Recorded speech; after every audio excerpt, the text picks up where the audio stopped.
오늘부터 대단히 중요합니다.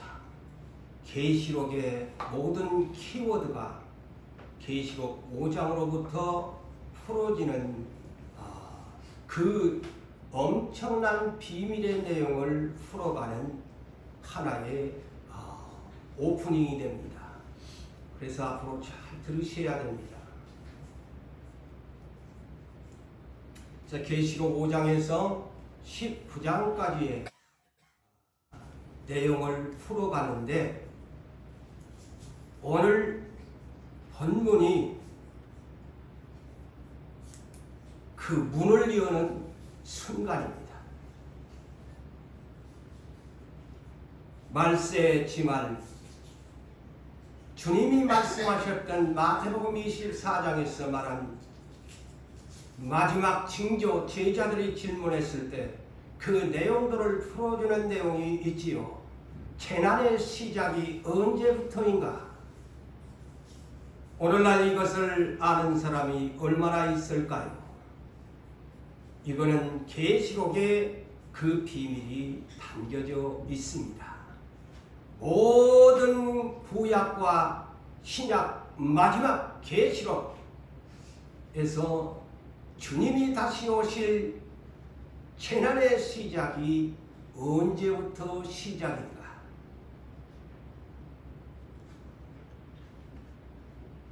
그래서 우리는 지금 알지 못하지만 우리들이 가지고 있는 요한계시록, 이 요한계시록의 책 작은 두루마리, 사도 요한을 통해서 이 두루마리에 대한 비밀을 기록해서 온 지구촌에 나누어 주었습니다. 어떻게? 편지로 나누어 주었습니다. 그런데 우리는 이 비밀을 잘 알지 못하고 온 지상에 있는 모든 교회도 세상에 있는 모든 사람들도 이 비밀을 제대로 아는 사람들이 얼마나 있을까요? 그런데 요한계시록의 이 작은 두루마리 책, 이미 예수 그리스도의 계시라고 하지, 이 비밀을 언제 드러내게 될 것인가? 계시라는 것은 비밀이 드러나야 됩니다. 그래서 계시지요. 묵시에 정한 때가 있습니다. 그래서 처 천상낙원에서는 이 문제를 지금 다루고 계시고 또 장차 일어날 일에 대한 일들을 공개하는 장면을 계시록 5장부터 소개하고 있다는 놀라운 사실입니다. 그래서 우리는 이제 서론적으로 먼저 일곱인을 봉한 것을 떼시는 어린 양을 이 5장에서부터 오프닝을 시작하면서 6장부터 본격적인 일곱인을 하나씩 둘씩 떼기 시작하는 재난의 시작이 됩니다. 그렇다면 요한계시록 1장과 3장에서는 이미 여러분이 들었지만 다시 복습하는 의미로 오늘 본문에서 이 두루마리 요한계시록입니다. 요한계시록의 비밀을 말합니다. 하나님의 오른손에 있는 두루마리에 이 비밀을 누가 뗄 것이냐? 들으셨나요? 그 얘기입니다. 오늘 1장에 이 소개된 두루마리, 하나님의 오른손에 두루마리의 인을 뗄 자가 누구냐? 여러분 다 아시죠? 예수 그리스도라는 것을. 그렇다면 이분이 어떤 분인가를 1장에서 여러분 다시 서론적으로 복습해야 합니다. 1장 1절에 요한계시록은 예수 그리스도의 계시다. 이 계시는 비밀을 드러내야 합니다. 어느 때까지 비밀을 열쇠를 잠가두고 있어서는 안 되지요. 계시는 비밀을 드러내는 것이 계시입니다. 예수 자체가 비밀이죠. 그 예수의 비밀이 드러내야죠. 자, 그렇다면 요한계시록 1장 1절은 예수 그리스도의 계시라고 했는데 이 계시의 첫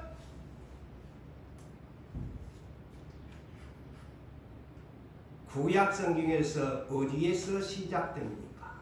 창세기 3장 15절에서 시작됩니다. 아담과 하와의 범죄 후에 여자의 후손이 마귀의 머리를 상하게 할 것이다.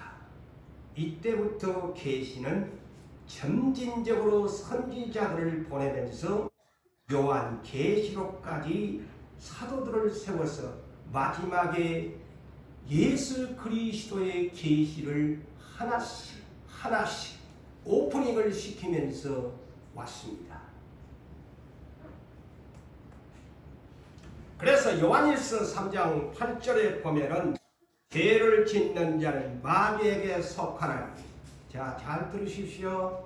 불순종하게 되어지며 한마디, 죄를 짓는다는 말은 불순종한다는 말과 똑같습니다. 행함이 없는 사람이 죄인입니다. 저도 죄인이고 여러분도 죄인입니다. 하나님의 말씀을 알면서도 또 몰라도 죄인이지만 큰 죄인이지만 알면서도 죄를 짓는 자는 마귀에게 속하나니, 마귀는 처음부터 범죄하였습니다. 처음부터 범죄했다는 것은 뭘까요? 저 원수마귀, 저 천상에서부터 하나님과 동등됨을 취할 것을 여기고 교만한 자리에 앉기를 원했던 그가 에덴 동산에 내려와서 또한 그 범죄의 실체를 에뱀을 통해서 역사하여 처음부터 범죄한 자라고 소개합니다. 그러므로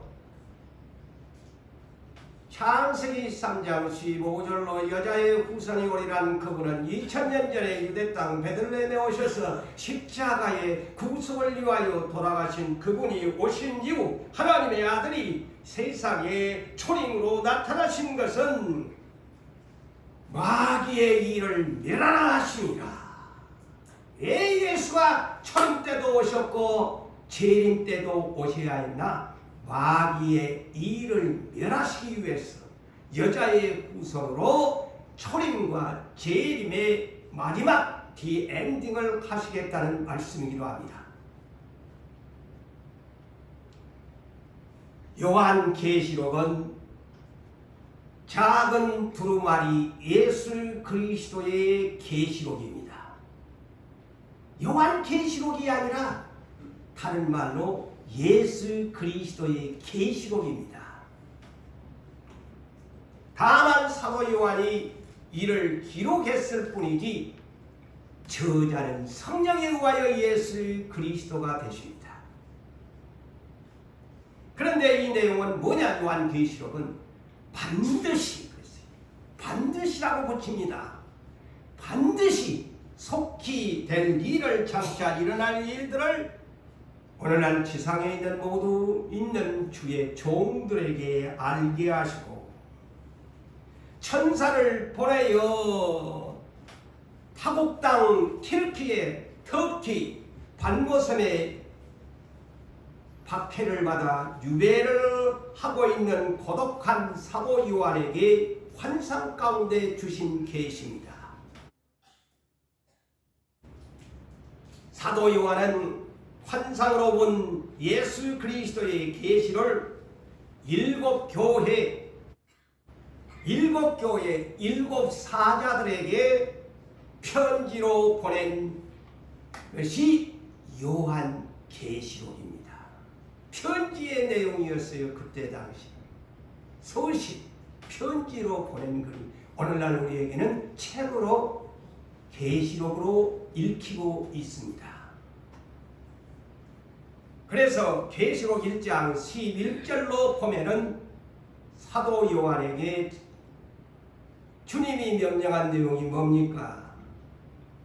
7 교회에 두루마리를 써서 그랬어요. 자, 여기 두루마리를 잘 이해하세요. 두루마리를 써서 7 교회에 보내라. 편지의 서신입니다. 두루마리에 써서. 이것이 중요합니다. 계시록을 풀어가려면. 그래서 오늘 5장도 풀어가려면 이 두루마리를 알아야 돼요.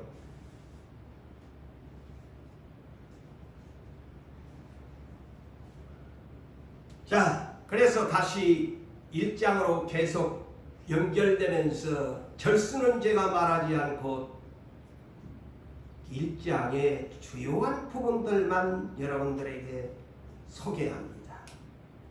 이 1장은 예수님이 이 5장부터 이 두루마리에 도장을 찍은 인을 찍은 이 인을 쳤다는 말은 7인이라고 하니까 뭐 7사람이야? 사람이 아니지요, 그지요? 그렇게 무지한 사람은 없을 것입니다.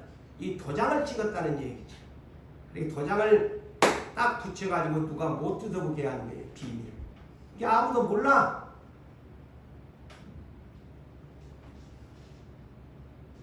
그래서 이 1장에서는 서론이 대단히 중요합니다. 1장에가 다 나와 있어요. 이 서론 부분. 서론을 모르면 본론을 이해하지 못하고 마지막 결론을 내릴 수 없습니다. 설교도 마찬가지예요. 서론이 있으면 본론이 있어야 되고 본론이 있으면 결론을 내줘야 됩니다. 요한계시록 1장이 서론인데 이 서론을 바르게 이해하셔야 돼요. 왜? 예수 그리스도에 대한 모든 것이 1장에 기록되어 있어요. 1장 그냥 대충 여러분 넘어가. 저는 이 계시록을 보면서 안 그래요. 다시 1장으로 가져야 돼요. 왜? 영감이 그렇게 오니까. 왜 1장이 중요하느냐? 여기에는 심판에 대한 문제도 여기에 기록되어 있어요. 주님이 어떤 분이신가? 이 계시록의 1장이 기록되어 있어요. 심판하시는 주님, 알파요 오메가가 되시는 주님. 이 천상에 우리가 육체적인 예수님은 그림적으로 잘 알고 있는데 지금 천상에 계시는 주님의 모습은 어떻게 생겼을까? 다시 오실 예수님은 어떻게 생겼을까? 1장에가 그분의 모습이 잘 묘사되어 있습니다. 이분을 알아야 예수가 재림지로 온다는 것을 알지요. 그냥 이 그림에 나오는 지팡이 짚고 양머리를 치는 그런 예수님으로 계시록을 풀면 이해가 불가합니다. 예? 다른 복음서와 계시록의 차이점입니다.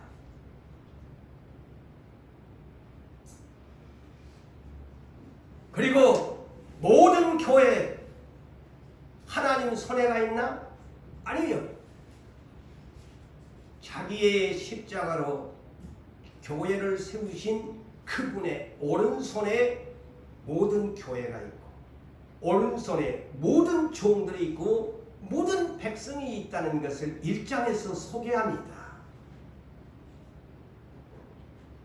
그래서 1장 7절에서는 자 그러면서 1장에 오프닝을 하는 내용이 뭡니까? 볼지어다.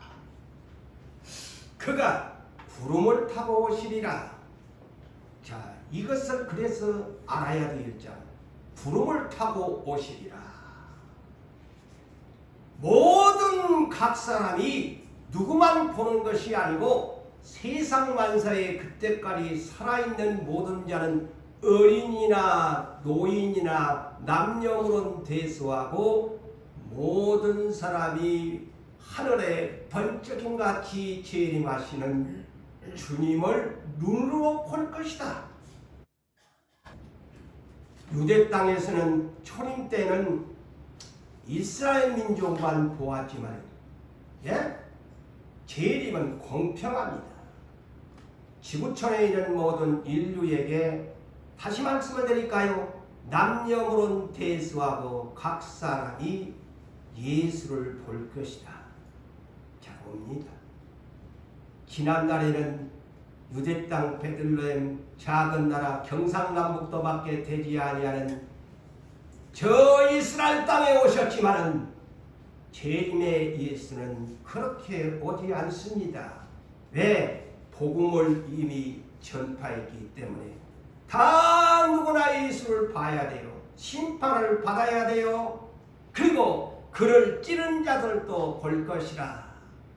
이거는 여러 가지로 해석할 수 있는데 그때 당시 창으로 찌른 자만 말하지 않고 예수를 박해하는 자들도 볼 것이고 땅에 있는 모든 족속이 자 보세요. 땅에 있는 모든 언어에 관계없는 모든 족속이 그로 말미암아 애곡하리라. 애곡이 뭡니까? 사랑의 노래입니까? 글자 그대로 아래입니다. 통곡이라는 뜻입니다. 그날은 예수 안에서 주님이 이름을 부르는 사람은 너 나팔 불 때 천사가 나팔 불 때 너는 하늘로 승천하지만 모두는 죽음의 날 심판의 날이니 통곡의 날입니다. 그리고 일곱 금초 때 이 교회는 금초 때는 주님의 교회를 말하지요.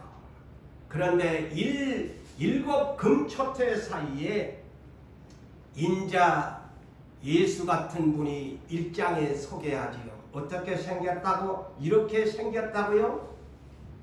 육체의 모습이 아닙니다. 하나님의 원래의 모습이에요. 그리고 심판주의 모습이에요. 1장에 소개하는 거예요. 왜 심판주냐?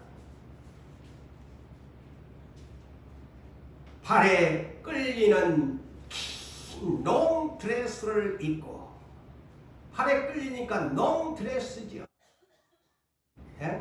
저 신부가 긴 팔에 끌리는 옷을 입고 온 것 같지 천상에 계시는 주님은 옷을 입었는데 롱드레스 발에 끌리는 옷을 입고 가슴에는 금띠를 띠고 금띠는 아무나 띠나요? 최고의 권위를 가진 분이죠. 왕을 상징하기도 하고 머리털의 희기가 왜 머리털을 이렇게 묘사했을까? 영원전부터 영원히 계시는 오래 계시는 분을 묘사한 것으로 생각합니다.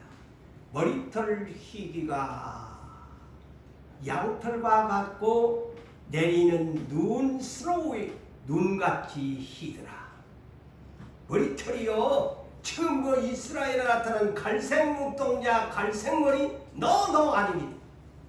재림의 예수를 그렇게 기다리면 안 돼. 못 만나.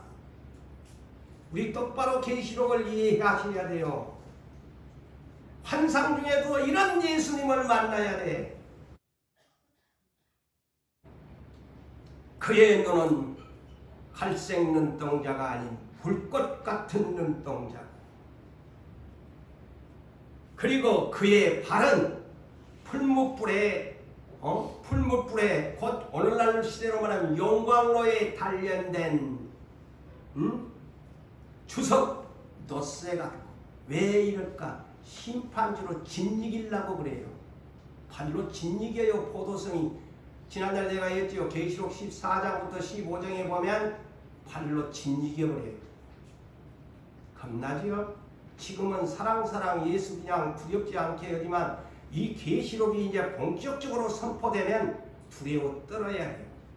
회개하지 아니하면 배짱 부리다가 가는 것이에요.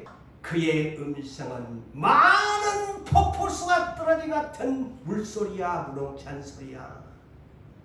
한 번 주님이 말씀하면 우와 두려워 떨지요. 그의 오른손에는 7 별이 있다.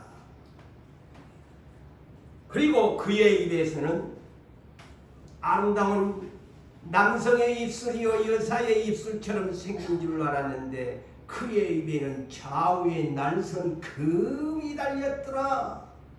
이것 갖고 계시록 19장에는 쳐 죽인다고 그랬잖아요. 예수님의 백마 타고 오신 그분의 입에서 나온 날선 금이 만국을 쳐서 죽이겠다.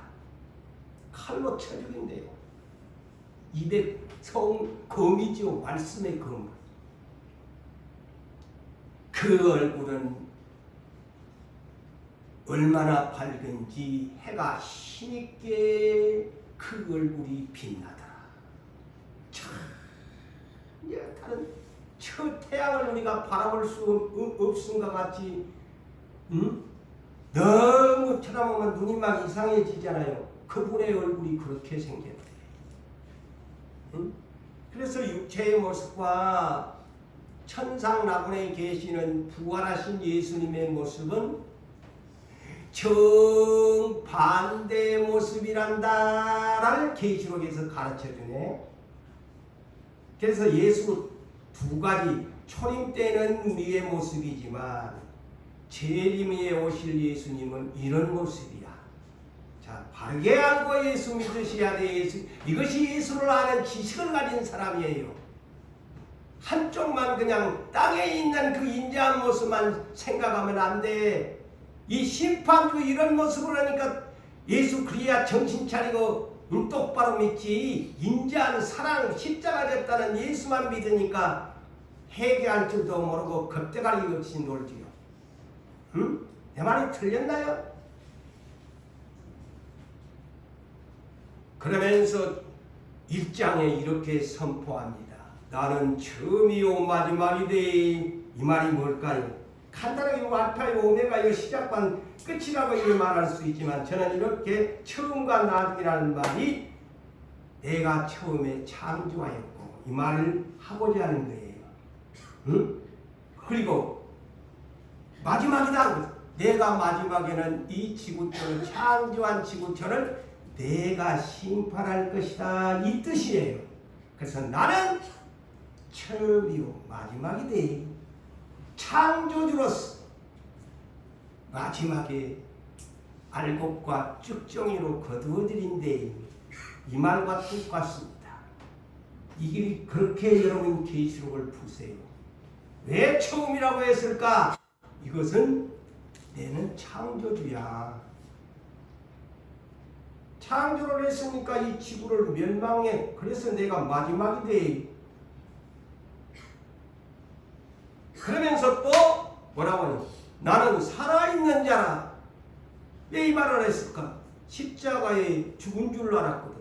살아있는 자라. 내가 전에 죽었었노라. 그렇지만 나는 부활하여 천상에 이때 착각하지 말해. 예수 망한 거 아니야. 예수 죽은 거 아니야.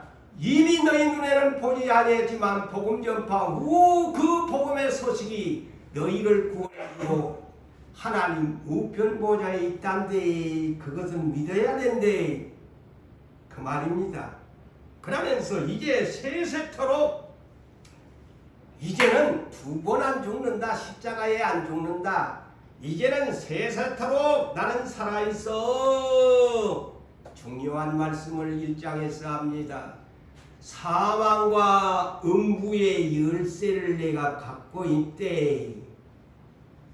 너희들이 알기는 예수님은 초림의 예수는 우리를 죄에서 구속하신 구원자라고만 알지 말고 두 번째 알아야 할 것이 나는 사망과 음부의 열쇠 지옥의 열쇠까지 내가 죽이고 살리는 것이 나에게 모든 열쇠가 있다는 것을 1장에서 강조합니다. 그런데 1장을 이렇게 수박 거달기식으로 넘어가면 5장 이후부터 19장까지를 이해하기가 불가합니다.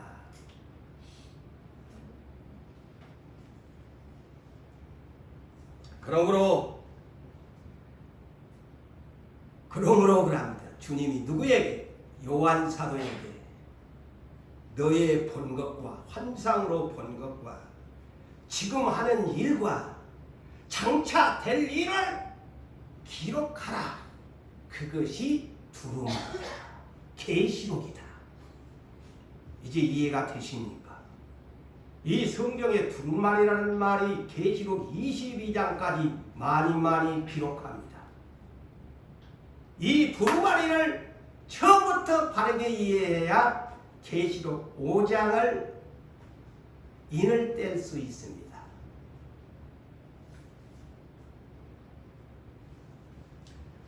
그러면서 너의 본 것은 7변의 비밀과 7 금촛대라. 그래서 계시록 1장을 이렇게 마감합니다. 7변은 교회 7 사자요 종들이고 7 촛대는 7 교회니라. 그래서 예수님의 오른손에 7 교회와 사자와 7 금촛대, 교회는 금촛대래요. 얼마나 예수님이 사랑한지 촛대를 골든 램프스탠드, 금촛대라고 합니다. 교회를. 그러니까 이 말이 촛대라고 하는 말은 그래서 켜서 비추이는 등불이 되라, 세례 요한처럼 등불이 되라, 그런 뜻이에요. 교회가 빛을 잃으면 안 돼. 골든 스탠드 램프가 됐으면은 등불의 역할을 해줘야지. 너그 교회 등불 꺼졌네? 구원 못 받아. 열천의 비유도 똑같은 비유입니다. 10교회가 쉬운 얘기로 10교회가 있으면 5교회는 구원받고 5교회는 구원 못 받는다는 말이나 뭐 별 차이가 있나요? 쉽게 얘기를 한다면 등불 꺼진 교회는 구원하고 상관이 없어. 그래서 금촛대였고, 여러분, 성경 66권의 가장 핵심적인 키워드가 뭘까요? 저는 이렇게 봅니다. 신약성경 전에 한번 언급한 적이 있습니다만 믿음의 키워드가 어디냐? 믿음의 키워드, 핵심이 어디냐? 히브리서 12장 2절입니다. 자, 여기에 믿음의 주요 또 온전케 하신 이의 예수를 바라보자. 이게 키워드입니다. 구원을 얻으려면 믿음을 가지고 예수님을 바라보고 쫓아가야 됩니다. 그런데 왜 이분을 쫓아가야 되느냐? 그분은 그 앞에 있는 기쁨을 위해서 현재의 고난을 참았다는 내용이에요. 그 앞에 있는 기쁨을 위해서 십자가를 참으사 뻘거벗은 말은 없지만 뻘거벗은 채 부끄러움을 개의치 아니하시더니 하나님 우편에 앉으셨느니라. 자, 우리의 목적은 하나님 우편 보좌에 계시는 예수님을처럼 우리도 그곳에 올라가야 됩니다. 예수님은 하나의 맏아들로서의 로마서 8장 29절에 맏아들로서의 본복입니다. 그렇다면 계시록 2장에도 말하였고 3장에도 말하였는데 너희들이 이기고 올라오면 내 보좌에 앉게 해주겠다. 할렐루야. 보좌에 가야 돼. 우리도. 그게 계시록의 비밀이요. 맏아들은 이미 부활의 첫 열매로 하나님 아버지 우편 보좌의 자리를 보상받았습니다. 이제 우리도 그 보좌를 보상받아야 돼. 그렇다면 십자가를 참아야 돼. 환난을 참아야 돼. 이겨내야 돼. 어떤 부끄럼도 이겨내야 돼. 못 믿겠다고 도망가고 떠나가면 끝장입니다. 그거는 믿음의 점수가 안 되지요.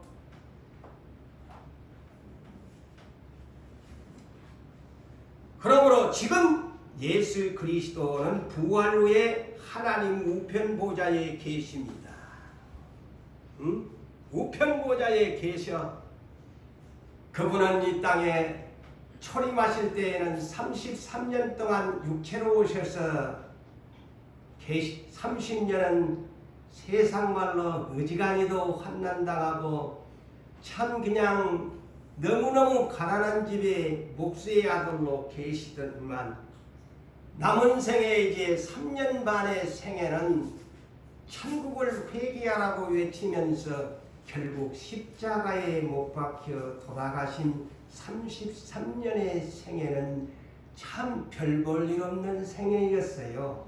그렇지만 그분은 지금 누가 누릴 수 없는 영광의 보좌, 그 지극히 뛰어난 예수 이름, 모든 무릎과 모든 자가 고백하고 꿇는 하나님 우편 보좌에 보상받았다는 사실에 여러분 눈을 여시고 귀를 여시고 믿음으로 바라보셔야 합니다.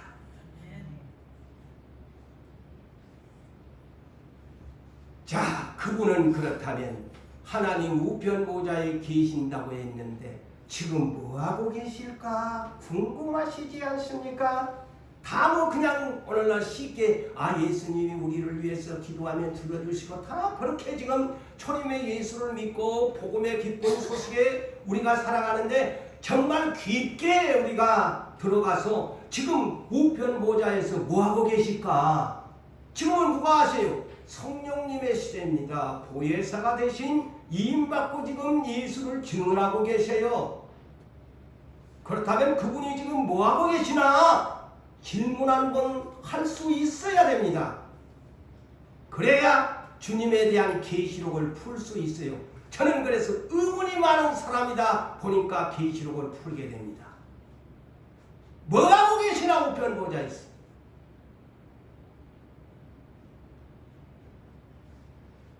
자, 그래서 오늘 제가 계시록 5장부터 22장까지를 제가 전에 4장부터 22장까지를 제가 딱 두 갈래로 축소하면서 재림 전에 지금 천상의 모습과 재림 후의 천상의 모습을 계시록 4장에서 22장까지를 축소 요약해서 여러분들에게 전해드렸죠.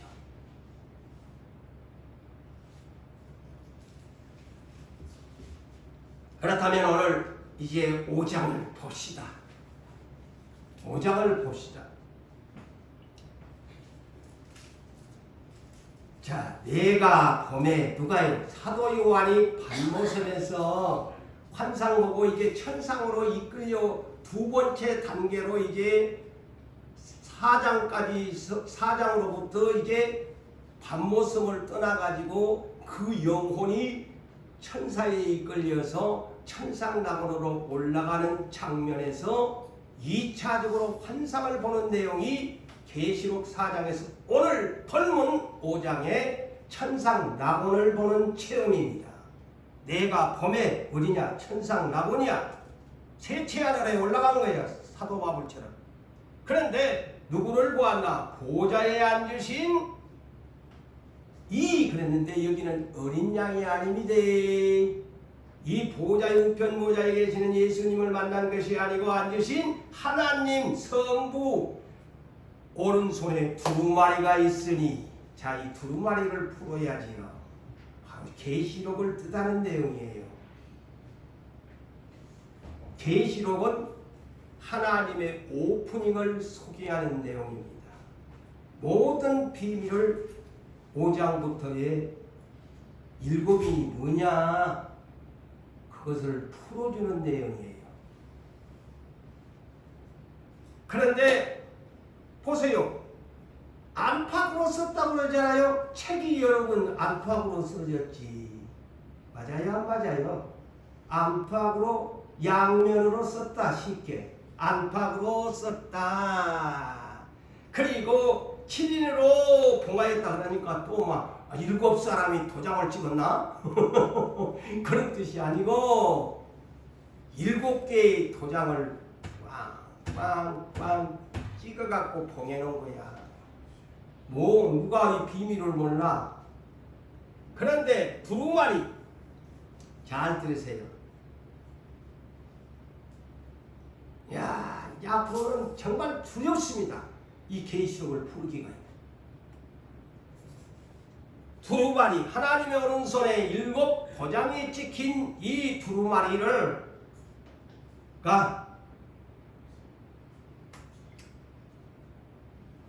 두루마리 7인을 첫째인, 둘째인, 7채인까지 떼야 뭐가 나오냐?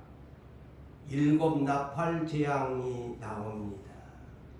그리고 7 대접의 재앙이 나옵니다. 7인을 모르면 7 천사 나팔 재앙, 7 대접의 재앙 풀 수 없습니다. 그런데 하나님이 이 예수 그리스도의 계시 두루마리 이 계시록을 곧 계시록이 뭐냐? 예수 그리스도의 비밀 문서야. 이 계시록 쉬운 얘기로 비밀이 담겨져 있는 재앙들을 어느 시기에 풀어야 할 것인가를 기록해 놓은 것입니다. 자, 그렇다면 여러분 더 얘기하면 앞으로 서론적으로 이 7인과 7 대접, 7 나팔 재앙, 7 이것에 대한 것, 6채인까지에 대한 것은 그렇게 두렵지 않습니다. 그런데 마지막 7채 감추는 비밀을 오프닝을 하면은 거의 계시록 8장 1절부터 기록되어 있어요. 7채인을 떼실 때에 거의 계시록 8장 1절로 시작됩니다. 7채인 마지막 7채인이 정말로 무서운 대환난의 시대를 예고하는 내용입니다. 그러면서 첫째 나팔, 두째 나팔, 7채 나팔이 끝나고 7채 나팔이 빵빠라 빵빠라 하면은 7 대접의 천사들이 나오면서 마지막에 재앙을 마무리합니다. 저는 이 계시록을 다 이제 요점의 핵심을 다 키워드를 잡았습니다. 그래서 7채인 계시록 8장 1절로 7인을 뗄 때부터 이 대환란이 시작됩니다.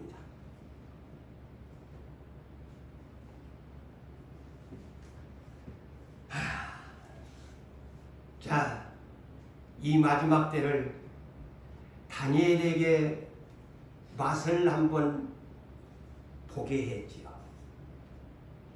이 마지막 때의 일을 다니엘에게 맛을 보도록 해주었습니다. 어디가 그 많은 선지자들이 있는데요, 유일하게 다니엘이, 제가 이번에도 그랬죠, 포로로 고통당하고 타국에 끌려간 사람들이 다 동일하게 환상을 보았다. 에스겔도 다니엘도 포로로 바벨론에 끌려간 사람이야. 모세도 미디안 저 사우디아라비아 북부지방 그 지역으로 옛날에 끌려가고 40년을 양치기 한 사람이야. 그런 사람들이 환상을 보잖아요. 요셉이도 그 꿈을 그때 당시에 그 7년, 6년, 7년 어디서 봐? 애국의 포로로 노예로 끌려가고 그 꿈이 성취가 되잖아요. 그래서 흔히 말하는 영어로 No cross, no crown. 십자가 없이는 멸관이 없어. 그냥 천국에 가는 것 아니에요. 은혜 받으려면 이런 사람들은 이런 고통 가운데서 은혜를 체험하는 거예요. 저도 이 같은 경우에 우리 교회도 시련 가운데서 이런 것을 맡겨주시려고 이런 오랜 세월을 겪게 하고 있다. 다 하나님을 의지하게 만들어. 하나님밖에 없으니까 하나님 살려주세요. 살려주세요. 하나님밖에 의지할 분이 없잖아요. 누구를 의지해? 사람들을 의지해 왔더니만 다 신기루로 끝나버렸거든. 광야의 신기루들만 우리에게 안겨주었거든. 이제는 신기루를 보지 않고 예수가 우리의 인생의 최고의 생명수다. 생명다우다.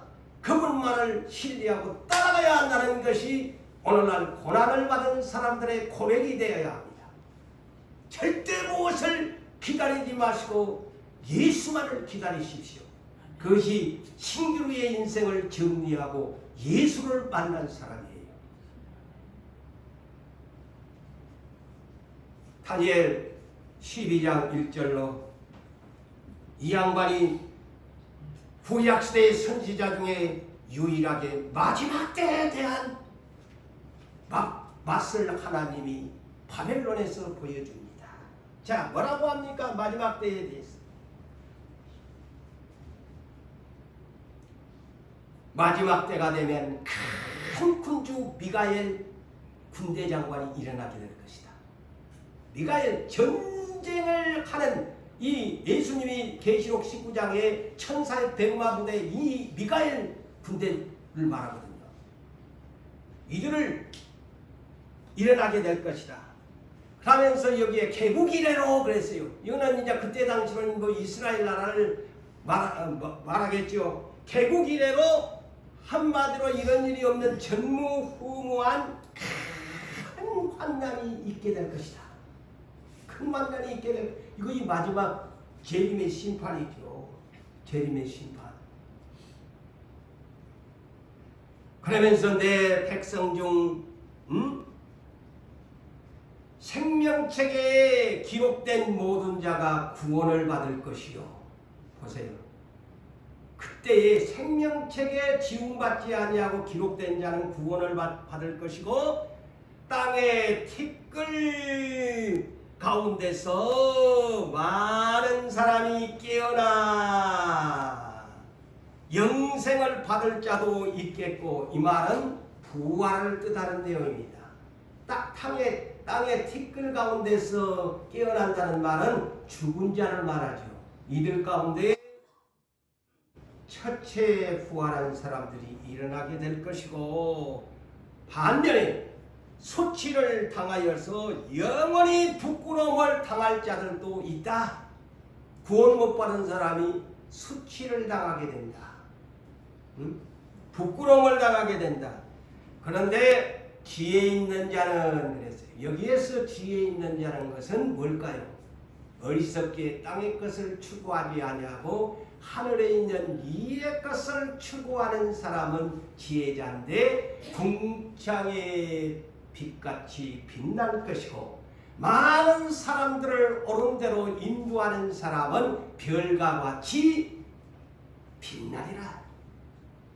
자, 그러면서 중요한 말씀을 합니다. 다니엘에게 말씀. 다니엘아, 이 마지막 때의 맛을 보여주면서 마지막 때까지 그랬어요. 마지막 때까지 사전에 이 일을 간수하고 이 글을 봉함하라. 다니엘에게는 니만 알고 말하지 마라. 특별한 은혜를 다니엘이 받아. 마지막 때에 일어날 일을 맛보기를 다니엘에게만 보여줘. 그 많은 선지자가 있는데요, 다니엘만이 이 비밀을 알아요. 그런데 왜 봉함해야 되느냐? 그 뒤에 이 말이 있습니다. 많은 사람이 빨리 왕래하겠고 지식이 더하리라. 그때까지 이것은 봉함이 되어야 된다. 이 얘기를 제가 하고자 하는 거예요. 계시록 5장이 바로 이 문제입니다. 네? 자, 오늘날 하나님이 그 구약시대의 다니엘에게 사람이 빨리 왕래하게 된다. 오늘날 비행기가 하면은 그냥 미국도 12시간만이면 날아가는 세상 아닙니까? 에? 그러나 또 이 보이스 소리는 SNS, 아이고 지금 번쩍번쩍 오면 여기서도 그냥 미국에 금방 전파 방송 전파는 얼마나 빠릅니까? 예? 지식이 더하리라 이 말은 세상의 학문의 지식도 더해지지만 예수를 아는 지식도 마지막 때가 되면 예수를 모르는 사람이 어디 있냐? 성경을 모르는 사람이 없느냐? 돈만 주면 성경이 그냥 천지백칼이야. 이 얘기입니다. 이때 다니엘이 네가 보았던 이것이 빠른 시대가 오게 될 때에 사람이 빨리 왕래하게 될 때에 지식이 넘쳐날 때에 AI의 시대, SNS 시대, 이제 계시록을 열 때가 두루마리 오른손에 비밀이 풀려질 때가 온다는 것입니다. 그래서 계시록 5장 1절에 자 두루마리의 봉함 계시록 이는 계시록을 말하는 거예요. 그 중에서도 엑기스인 6장에서 19장까지의 내용을 말하는 것입니다. 잘 기억해 주세요. 계시록 6장에서 19장까지의 내용을 바로 이 두루마리에 감춰진 비밀을 말하는 것입니다. 누가 이 하나님의 오른손에 있는 이 두루마리의 비밀을 7인이 도장을 찍어놨는데 이것을 개봉할 자가 누구냐? 심지어 개봉할 자가 누구냐? 오프닝을 할 자가 누구냐? 응? 그런데 이 문제를 우리가 간단하니 어린 양이라고 우리가 읽었으니까 그렇게 말할 수 있는데 또 이 계시록의 속에는 분명히 우리를 이해시킬 수 있는 말씀들이 기록되어 있어요. 이것을 또 놓치시면 안 돼. 자, 계시록 10장 9절에서 11절 여기에서 두루마리에 대한 언급이 나옵니다. 사도 요한이 환상 가운데 천사에게 나아가서 그 두루마리를 달라고 하잖아요. 응? 똑같아요. 환상 속에서 이 사도 요한이 천사한테 그 두루마리 좀 나에게 주세요. 그러니까 천사가 뭐라고 하냐? 갖다 먹어버리라. 갖다 먹어버려 계시록을. 그 비밀의 계시록을 먹어버려. 근데 네가 그것을 먹게 되는 날에는 오늘날 주의 종들에게 하는 말이죠. 요한에게만 하는 말이 아니고 7교회 모든 지상에 있는 모든 교회는 먹어야 된다. 계시록에. 근데 그것을 먹을 때는 어머나 이 비밀이 풀어지니까 꿀수렁이 같이 달지만 네 뱃속에 들어가면 왜 이렇게 쓰노? 왜 이렇게 쓰노? 왜 쓸까요? 얘가 많은 백성과 나라와 방언과 방언이라는 말은 오늘날 성령의 은사를 말하는 것이 아니고 각 민족의 언어를 민족의 언어 방언과 임금에게 다시 애언하여야 하리라. 그러니 쓰지 목숨 걸고 해야지. 미쳤나 저놈.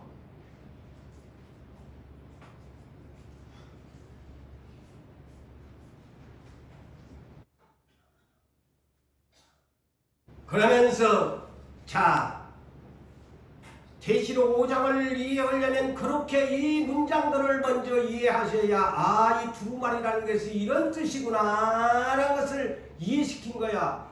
계시록 22장 10절에 계시록 22장을 마무리하면서 사도 요한에게 아까는 네 예언해야 다시 예언을 먹어버려가지고 예언해야 된대.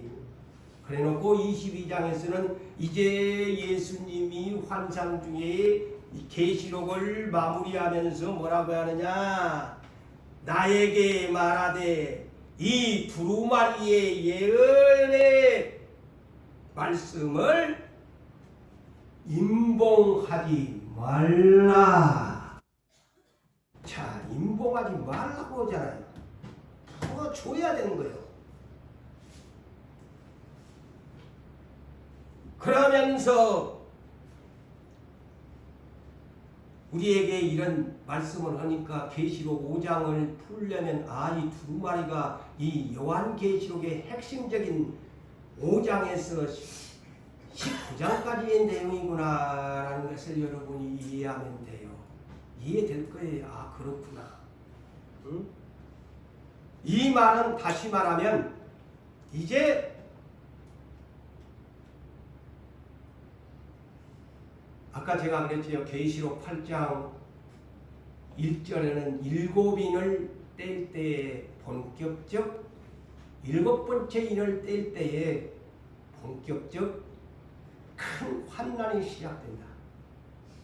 7 나팔을 불게 되고 7 나팔 후에 7대접 7인이 라스트 인을 떼는 순간부터 7 나팔이 재앙이 떨어지고 7 나팔의 재앙이 끝나니 저는 거의 정리를 다 해놨어요. 요한계시록 밤을 못 자고 하나님이 주셔가지고 7 대접은 마지막 끝납니다. 엄청난 무서운 재앙이죠. 6째 인까지는 괜찮아요. 7째 인을 마지막 인을 떼는 순간부터 7 나팔의 재앙 7 대접의 7777 엄청난 재앙을 기다리고 있습니다. 큰 환란이죠. 자, 본문 2절 5절 볼까요? 2절에서 5절. 자, 오른손에 있는 그 두루마리 계시록 5장에서 19장까지의 내용을 말한 내용, 두루마리에 대한 것, 힘있는 천사가 큰 음성으로 자기가 두 번째 보니까 외치기를, 누가 그 두루마리를 펴며 그 인을 떼기에 합당하냐. 이 요한계시록의 5장부터 19장까지의 이 엄청난 비밀이 담긴 계시를 누가 이 인을 뗄 것이냐, 도장을 뗄 것이냐. 그러면서 하늘 위에도 없고 땅에도 없고 땅 아래도 없고 그 두루마리를 펴거나 보거나 할 자가 없도다. 그 두루마리를 펴거나 보거나 여기에 합당한 자가 보이지 아니하고, 사도 요한이 또 천사가 그런 데다가 자기도 요리가 오는 게 없어. 그래서 엉엉 울었대. 사도 요한이 왜 울었을까? 겁이 나서 울었을까요? 아닙니다. 이 엄청난 은혜를 받아야 되는데 오픈을 해야 주님의 비밀을 아니까 하나님의 크신 은혜가 아니겠어요? 그 은혜를 줄 자가 아무도 없다니, 비밀을 가르쳐 줄 자가 없다니, 아니 이게 웬일이냐 엉엉 우니까 24장로 중에 한 분이 아이고 요한아 우지 마라, 뭐라고 그렇게 우니? 뗄 분이 있어야, 뗄 분이 있어야 그분은 유다 지파의 사자다. 그리고 다윗의 뿌리, 다윗의 뿌리, 그분이 세상을 이기고 오셨단다. 보세요. 여기에서도 다윗의 뿌리가 이겼단다. 이긴 자만이 보상을 받아요. 우리 누구상교회 성도 여러분들 항상 이 단어를 놓치지 마세요. 계시록을 들으면 이겨야만이 간다. 이겨야만이 보상받는다. 이겨야만이 천국 간다. 어느 날 막 자기들 뜻대로 예수 믿으면서 천국 간대. 아이고, 절대 성경 어디를 봐도 그런 말이 없어요. 자, 여기에서도 이 일곱 일을, 이 계시록의 일곱 하나님의 비밀을 누가 이 비밀을 아느냐 이거냐. 이 예수 그리스도의 계시를 어린 양 한 분밖에 없다. 왜? 그분이 세상을 이기고 오셨기 때문에 그분만이 유일하게 자격이야. 자격이야. 그래서 이분이 이제 앞으로 일곱 인들을 떼고 일곱 나팔을 재앙을 내리고 비밀을 밝히고 일곱 대접의 비밀을 그분이 다 하나씩 하나씩 도장을 떼가면서 이 비밀을 세상에 드러내게 될 것이다. 사랑하는 성도 여러분, 자, 그러는데 여기에서 24장로 중에 한 분이 두 가지를 얻잖아요. 유다지파다. 유다지파 사자다. 사자라는 것은 사신이요 또는 뭐 심부름꾼이요. 예수님이 보냄을 받았잖아요. 아버지로부터 사신을 받고 이 땅에 오신 분이고, 두 번째는 다윗의 뿌리라고 했어요. 다윗의 뿌리요 자손이다. 우리는 이것을 그냥 수방 거닥기식으로 넘어가면 안 돼요. 성경은 제가 아까도 와기를 멸한 창세기 3장 15절을 여자의 후손 얘기했죠. 그분이 마지막 멸망의 날까지 담당을 하시죠. 자, 유다의 지파의 사자다. 왜 이렇게 24장로 중에 한 분이 사도 요한에게 이런 말을 했나? 창세기 49장 8절에서 10절대로 성경을 이루시는 하나님이심을 알아야 돼요. 자, 야곱이 나이가 늙어가지고 눈은 나빠지고 이제 임종을 기다리는 가운데 12 아들들을 불러서 임종 전에 장차 후일에 될 일에 대한 애언의 축복을 빌어줍니다. 장차 후일에 일어날 일들 그랬어요. 자, 놓치지 마세요. 장차 후일에 일어날 일들, 후일에 일어날 일들을 애언하는데 유다는 유다.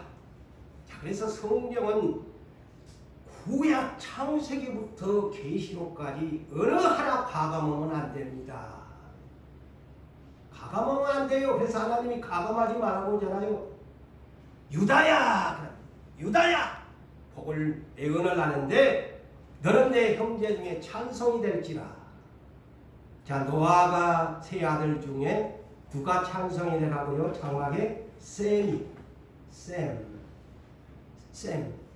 셈의 후예가 누구? 아브라함. 그래서 찬송합니다. 근데 12 아들들 중에 찬송이 될 사람이 누구야? 유다야. 최고의 은혜 받은 형제 중에. 그러면서 여기에 분명히 말합니다. 네 손이, 유다 너 손이 원수를 목을 잡을 것이다. 자, 보세요. 성경은 빈틈이 없습니다. 이 유다 자손이 저 원수 마귀 놈을 원수라고 했잖아요. 목을 잡을 것이고, 또 어디에다 짐승의 비유하나 사자 형상의 천사가 이번에 계시록 4장에 풀어줬는데 유다를 가리켜 너는 사자 새끼로다 하면서 움크이는 숫사자 암사자 같더라. 용맹성이 가장 튀어난, 그래서 광야에서도 제일 먼저 앞장선 지파가 선두주자가 누구요? 유다 지파요. 그래서 사자 새끼야. 사자와 같다. 동물의 왕이죠. 킹. 그게 비유합니다. 그리고 규가 왕권이 유다를 떠나지 아니하고 통치자의 지팡이가 떠나지 아니하면 실로가 오시기까지, 실로는 평화의 왕이 오시기까지 그에게 모든 백성이 복종하게 될 것이다. 보세요. 창세기 49장에서 했던 말이 마지막 결론을 내주는 유다 지파에서 예수님이 오시게 된다. 그 다음에 두 번째 다윗의 뿌리는, 자 참고를 하셔야 돼. 성경을 앞으로 풀려면 이사야 11장 1절에 이새의, 다윗의 아버지 이새의 줄기에서 한 싹이 난다 그랬죠. 그 다음에서 이사야 6장 13절, 이사야가 환상 가운데 보았던 스랍천사를 보고 나서 이사야에게 사명을 주었는데 그 중요한 것이 뭐냐, 이스라엘 전체를 상수리나무 나무를 베임과 같이 베어버릴 것인데 한 가지 남은 것이 그루터기가 남는다. 그것이 뭘까요? 이스라엘을 예수님이 오셔서 다 추수해버리고 다 베어내버리고 상수리나무 베임과 같이 다 이스라엘을 베어내버리고 자기 자신이 부활의 첫 열매로 싹이 틉니다. 그러면서 초대교회를 세워 그것이 거룩한 씨 그루터기입니다. 그것이 뭐냐? 다윗의 뿌리다. 자, 성경을, 자 이거는 절대 틀린 해석이 아닙니다. 그 그루터기가 이스라엘을 완전히 추수해버리고 예수님의 부활 120명으로 다시 복음은 시작됩니다. 그게 그루터기입니다. 그루터기 뭔 줄 아시죠? 나무 뿌리, 저 벼포기 잘라내면 다시 움이 트잖아요.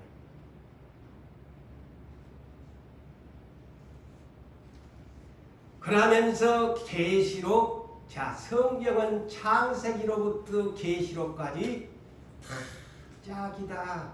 이사야 34장 16절에 성경은 짝이 없는 것이 하나도 없단다 하는 대로 제가 그래서 짝을 찾으면서 가르쳐 주잖아요. 자 계시록 22장 16절에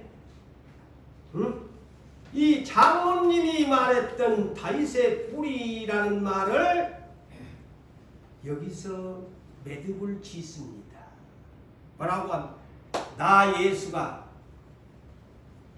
모든 교회를 위하여 이것들을 뭡니까? 요한계시록의 이 모든 두루마리의 모든 것을 너희에게 증언하였노니 나는 다윗의 뿌리요 나는 광명한 새벽별이라. 자, 성경은 구약부터 신약까지 짝을 이루며 성취하시면서 매듭도 창세기 49장에서 예언했던 유다의 자손 다윗의 뿌리. 그래서 다윗이 위대한 가장 하나님이 사랑한 마음에 사도행전 13장 22절이 그것입니다.